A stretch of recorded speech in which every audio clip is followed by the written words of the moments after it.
Did you know that the United States Constitution, the very bedrock of American democracy, might have been inspired by a Native American government that's one of the oldest democracies on Earth?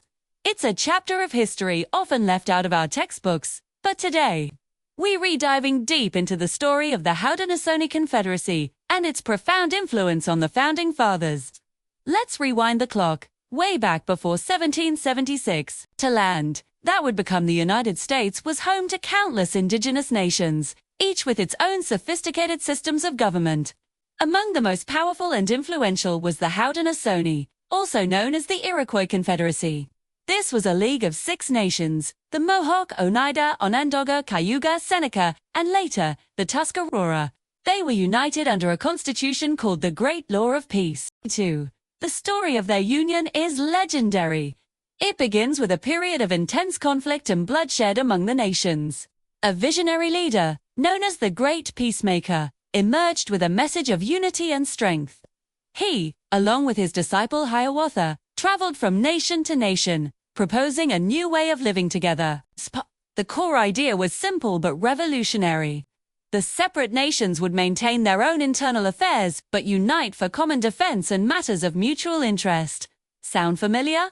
Under the Great Law of Peace, the Haudenosaunee created a remarkably complex and stable government.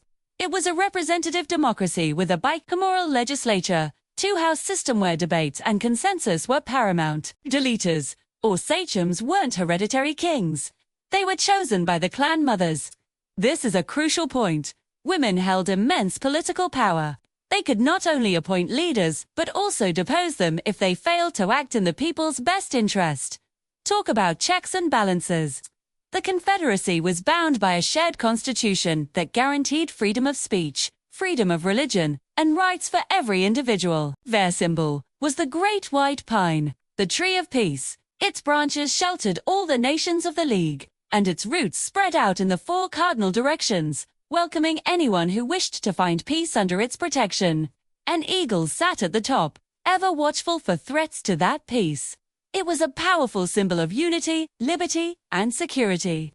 So, where do the American Founding Fathers fit into this story? Well, they were very much aware of the Haudenosaunee. Leaders like Benjamin Franklin, who was a diplomat to several native nations, had extensive contact with them.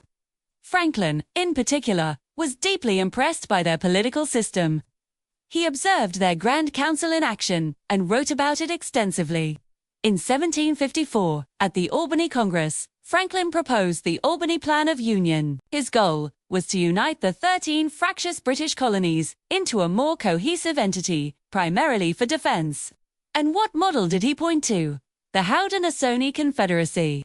He famously wrote, "It would be a strange thing if 6 nations of ignorant savages should be capable of forming a scheme for such a union, and yet that a like union should be impracticable for 10 or a dozen English colonies." Of course, Franklin's use of the word savages reflects the prejudice of his time, but his admiration for their political structure was genuine.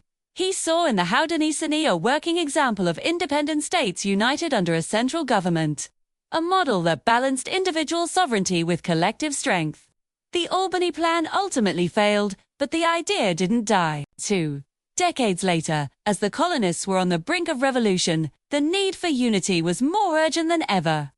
The concepts discussed at the Albany Congress, concepts inspired by the Great Law of Peace, were back on the table. When you look closely, the parallels between the Haudenosaunee Constitution and the U.S. Constitution are striking. The idea of federalism, where power is divided between a central government and individual states, is a cornerstone of both systems. The U.S. adopted a bicameral legislature with the House of Representatives and the Senate, which mirrors the Haudenosaunee's own 2-house council structure. The very symbol of the United States, the bald eagle, clutching a bundle of 13 arrows in one talon, is another fascinating connection. 4. The Haudenosaunee, a bundle of 5 arrows, symbolized the strength of their original 5 nations. A single arrow could be easily broken, but a bundle of 5 was unbreakable. This powerful metaphor for unity was not lost on the founders. Historians today debate the exact degree of influence. It's not as simple as saying the founders copied the Great Law of Peace, word for word. The They drew from many sources, including Greek democracy, Roman republicanism, and European Enlightenment thinkers like John Locke. However, to ignore the living, breathing example of a successful democratic confederacy right in their own backyard would be a huge oversight. The Haudenosaunee offered a practical, homegrown model. It wasn't an abstract theory from an old book. It was a functioning government that had maintained peace and prosperity for centuries. The delegates at the Constitutional Convention were looking for a way to create a government that could unite diverse states without creating a tyrannical central power. The Haudenosaunee had already solved that exact problem. In 1988, the U.S. Senate formally acknowledged this influence, passing a resolution that stated, "The Confederation of the original 13 colonies into one republic was influenced by the political system developed by the Iroquois Confederacy, as were many of the democratic principles which were incorporated into the Constitution itself." So why isn't this story more widely known? For centuries, the narrative of American history has centered on European influences, often downplaying or completely erasing the contributions of indigenous peoples. Or recognizing the Haudenosaunee's role doesn't diminish the achievements of the Founding Fathers. Instead, it enriches our understanding of American democracy.